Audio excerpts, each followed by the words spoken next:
Discovering that the cloth really does date back to the era of Christ, and now with artificial intelligence intervening to provide its own interpretations regarding the shroud, the world was left stunned. Journalists were appalled, scientists went into shock, and AI suddenly discovered something hidden deep within the Shroud of Turin, something that was never intended to be discovered. What artificial intelligence uncovered did not end an ancient controversy, it started a whole new one, leaving experts more disturbed than ever before. For centuries, scholars and theologians have debated the enigmatic image stamped onto the cloth. Was it heavenly, a miracle that was left behind as evidence, or was it the art of some master medieval painter? Following this latest study, the controversy has darkened. Whatever this is, it does not follow the laws of science or art. It defies explanation. And when you look at what has been discovered, you'll see why many today refer to it as horrifying. If this kind of story touches your heart, if you're someone who cares about truth, responsibility, and speaking up for the voiceless, please like this video, subscribe to our channel Spark Science, and share it with someone who should hear it. Let's get started. The Shroud of Turin is not simply a relic, it is an enigma wrapped in cloth. 14 feet long and slightly more than 3 feet wide, it carries the faint but ominous imprint of a crucified man. The image is front and back, elongated as if the body had been wrapped inside and then somehow disappeared.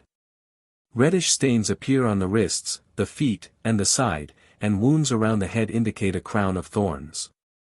For centuries, generations have wondered the same thing: could this be the burial cloth of Jesus Christ? The earliest written document about the shroud is found during the mid-13th century in France. Shown in the town of Lirey, it automatically attracted pilgrims, caused controversy, and aroused suspicions of fraud. Skeptics argued that it was a forgery made by the church for monetary purposes, whereas believers argued they were seeing something divine. Later, the shroud fell into the possession of the House of Savoy and, in 1578, was moved to Turin, Italy, where it remains to this day, encased in a climate-controlled, bulletproof glass cabinet at the Cathedral of St. John the Baptist. What has always distinguished the shroud from numerous other relics is its image. At first glance, it is hardly perceptible, appearing as little as a smudge across the cloth. But then, in 1898, when photographer Secondo Pia photographed it, something remarkable occurred. The film negative showed an incredibly detailed, near-lifelike image of a man, his face, his hands, even the strands of hair. It stunned the world. How was it possible that an artifact dating back to the Middle Ages reproduced modern photographic properties centuries before photography had even been invented? From this point on, the shroud entered uncharted ground. It was no longer a question of faith, but a scientific mystery. Scientists of all fields, chemists, physicists, textile specialists, forensic analysts, pumped it for answers over the decades. The linen itself is woven in a herringbone pattern typical of ancient Middle Eastern textiles. Pollen embedded within its fibers was from plants that grew in Jerusalem. Residues of burial materials like myrrh and aloes were also said to have been found. But none of this resolved the biggest question: whose face was printed on the cloth? Later, in 1988, 3 top laboratories, Oxford, Zurich, and Arizona, did radiocarbon dating on fibers removed from a corner of the shroud. Their dates ranged between 1260 and 1390 AD, directly to the medieval era and hinting that the artifact was a masterful fake. Newspapers hailed the puzzle solved. But rather than closure, the findings ignited more controversy. The critics claimed that the samples had been drawn from a portion that was fixed during the Middle Ages, not the original material. Others wondered if the cleaning process had actually tainted the test. To this day, those carbon dating figures remain hotly debated. Despite the multitude of studies, one thing holds fast: no pigment, paint, or dye is known that can account for how the image was created. No long-forgotten or current method can duplicate its precise features. The image has three-dimensional qualities, with shading that is in proportion to distance from cloth to body. It is seen by some as evidence of the miraculous. Others label it the product of a master forger. And some say human beings simply don't have the tools to see how it works, until today.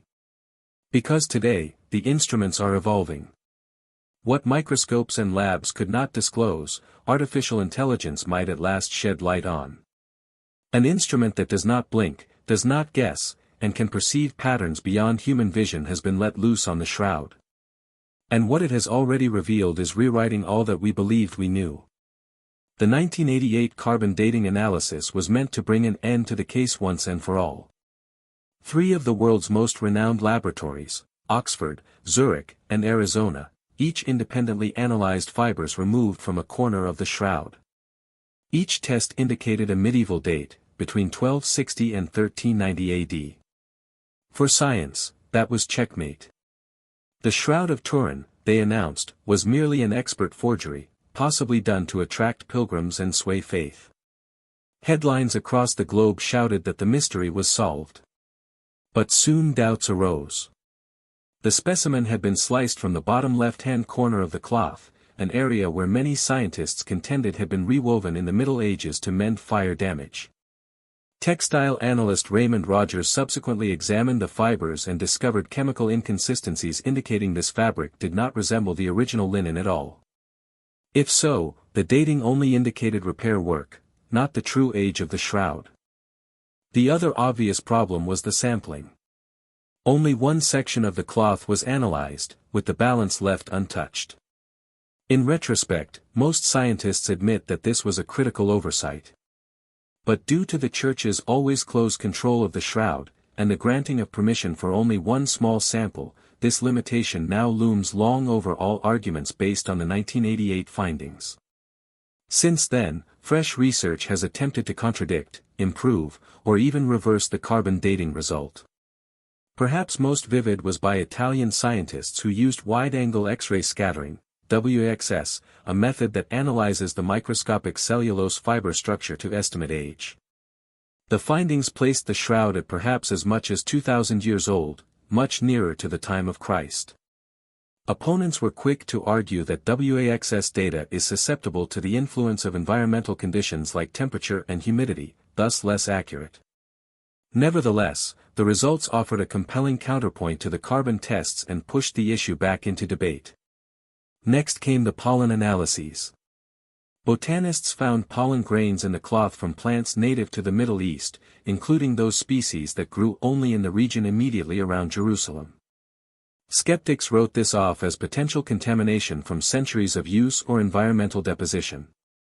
But coupled with the herringbone weave, typical in ancient Middle Eastern textiles but unusual for medieval Europe, the argument for an earlier provenance would not go away.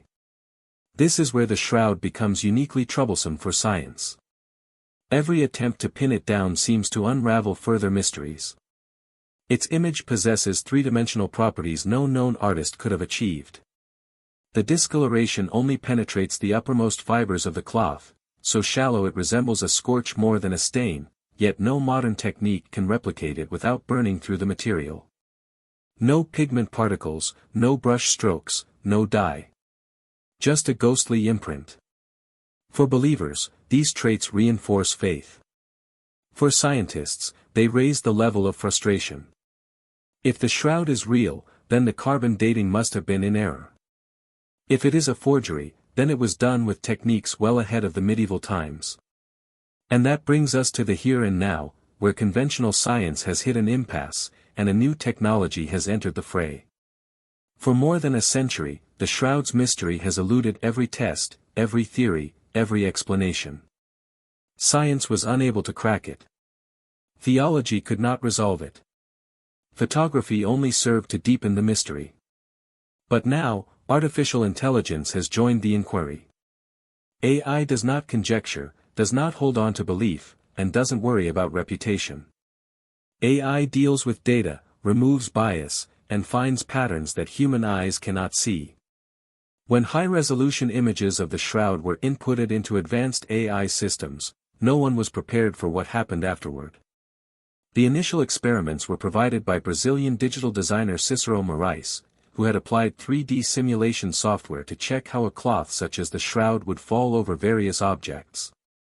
One simulation rendered it over an actual human body. Another laid it over a low-relief sculpture. The outcomes were dramatic. When draped over a body, the cloth developed distortions, curves around the shoulders, warping in the chest, hollows in the contours. But when draped over a flat sculpted body, the image matched up nearly precisely, with not even a hint of distortion. The disquieting implication was obvious: maybe the shroud had never been wrapped around a body at all. Then followed more profound AI investigation spearheaded by scientists such as Thomas McAvoy.